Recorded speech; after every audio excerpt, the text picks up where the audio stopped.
All right, let's dive into one of the absolute biggest questions in all of technology. What exactly is artificial general intelligence, or AGI? We're going way beyond the AI we use every single day to explore this incredible, monumental quest to build machines that can genuinely think. Let's get into it. I mean, we live surrounded by AI, right? It's on our phones, in our cars, all over our homes. And these tools are incredibly powerful, no doubt. But their intelligence is super specific. It's narrow. If you ask your smart speaker to do something just a little outside its programming, it completely gets stuck. And this brings up a really fascinating question. What's the real difference between an AI that's just a specialized tool and one that could be genuinely, generally intelligent? Okay, so this slide really gets to the core of it. On one side, you have narrow AI. That's the AI of today. It's built for one specific task, its ability to adapt is pretty low, and its learning is basically stuck with whatever data it was trained on. But on the other side, you have the ultimate goal, artificial general intelligence. AGI is the dream of an AI with broad expertise, super high adaptability, and the power to self-learn and reason almost like a human, understanding context way beyond its original programming. So if we're going to build a general intelligence, we kind of have to agree on what intelligence even means in the first place. And, well, it turns out that's a surprisingly tricky question. Even the top experts in the world don't have one single perfect answer. If we look at it from a psychology point of view, we get this really broad definition. The American Psychological Association basically sees intelligence as this whole mix of different abilities. Understanding complicated stuff, adapting to what's around you, learning as you go, and reasoning things out. It's all about being mentally flexible.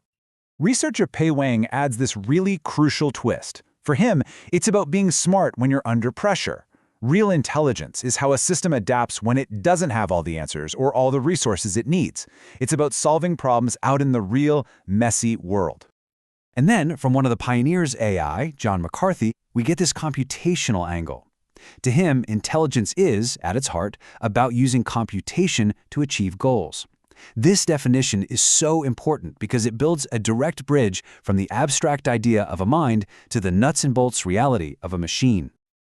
Okay, so the crucial point here is that when we kind of blend these ideas together, we get a solid working definition for AGI. It's not just about solving one specific problem. It's about creating an artificial intelligence that can learn, adapt, and generalize what it knows to totally new and unexpected situations, pretty much like a human does. And this leads us to a core belief, almost a mantra in the AGI research community. Building AGI isn't just the next level up from the AI we have now. No, it's a completely fundamentally different kind of problem. This is actually called the core AGI hypothesis. And what it says is that the methods we use to build specialized AI, an AI that plays chess or recognizes faces, are just not going to cut it for creating a system with broad general intelligence. It requires a completely new playbook. To put it really simply, you can't just build a human-level intelligence by gluing together a chess-playing AI, a self-driving AI, and a language-writing AI. That would be like trying to build a person out of a calculator, a GPS, and a dictionary. It just doesn't work. True general intelligence has to be built, integrated from the ground up. Okay, so if it's a totally new kind of problem, how are researchers even trying to solve it? Well, it turns out there isn't one single roadmap. Right now, there are about 4 main approaches that are guiding the quest for AGI, and each one has its own unique philosophy. Think of these 4 paths as 4 totally different beliefs about where intelligence even comes from. You've got the symbolic approach, which is all about logic and rules, the emergentist approach, which is inspired by the brain's neural networks, the hybrid approach, which tries to get the best of both worlds, and finally, the universalist approach, which starts from a place of pure, abstract mathematics. Now this is where it gets really interesting, because you can see these rival philosophies mapped out. First, you have the symbolic approach, kind of the original dream of AI. The big idea here is that thinking is just like math. It's all about manipulating symbols based on logical rules. Its huge strength is that it's precise and you can explain what it's doing. But its weakness? Well, the real world is messy and hardly ever follows neat little rules, so these systems can be pretty brittle. Next up, the emergentist approach, which is basically the engine behind today's whole AI revolution. The belief here is that intelligence isn't programmed line by line, it emerges from a super complex network of simple little units, just like neurons in a brain. This is the world of neural nets. Their strength is amazing pattern recognition and learning from data, but they often struggle with abstract reasoning and can be a total black box. Then you have the hybrid camp. They look at the first two and say, hey, why not have the best of both? Let's use neural networks for seeing and hearing and symbols for reasoning. Its strength is its potential flexibility, but the massive weakness is that trying to get these two totally different systems to work together is incredibly complicated and often just a mess. And finally, the universalist approach. This one's the most abstract of all. It starts with this perfect mathematical theory of what universal intelligence is, and then tries to figure out how to make that work on actual computers. Its strength is that it's theoretically very solid, but its weakness is that it might just be too disconnected from reality to ever be practical. So we have these different paths forward, but they all lead to some really deep, really difficult questions. And we're not just talking about engineering challenges here.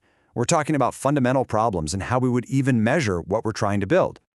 I mean, this is one of the biggest questions of them all. If a researcher finally builds what they think is an AGI, what's the test? How do you actually prove that something has achieved general human-level intelligence?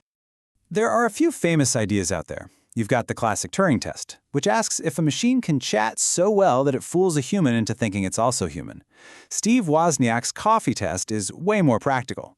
Can a robot walk into a totally unfamiliar house and figure out how to make a cup of coffee?